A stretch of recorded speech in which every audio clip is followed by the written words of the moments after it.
So if we watch that Falcon and Winter Soldier spot, there seems to be something hiding in plain sight, at least according to many people, and this might be the return of Hydra, so we'll talk all about Hydra right after the intro.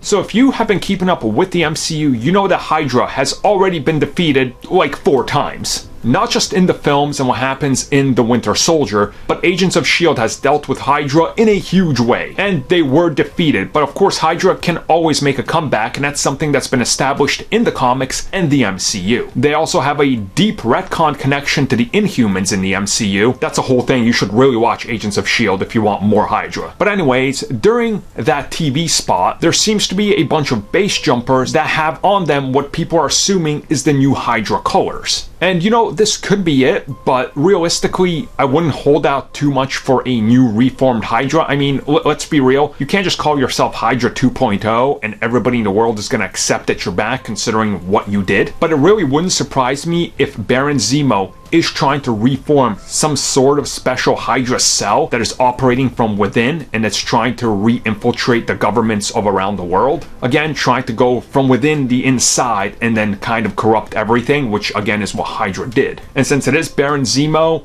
and he does have US agent there as well, I'm assuming there's going to be some sort of political struggle. And if we look at the history of what's happening with Marvel Comics that's going to be transitioning over into the actual series, we know that Madripoor is going to play a role in it. Again, Madripoor was important when it came to mutants and some experimentation. So again, I think there's a few connections here to be made that could all lend a hand towards them actually returning. Now, at the same time, Hydra just seems to be kind of a dried up well. Do we have to keep going back to that, right? Do we have to keep going back to the whole Hail Hydra thing? It just kind of doesn't make sense to me, and it kind of seems a little overplayed at this point. But if they can put a spin on it and maybe try something new with it, I think that would kind of make sense. And then when you really think about it that way, I think, you know, we'll start to see a little bit of that, maybe a reforming, but they're not going to be called Hydra as we know them, because that just wouldn't really make a whole lot of sense.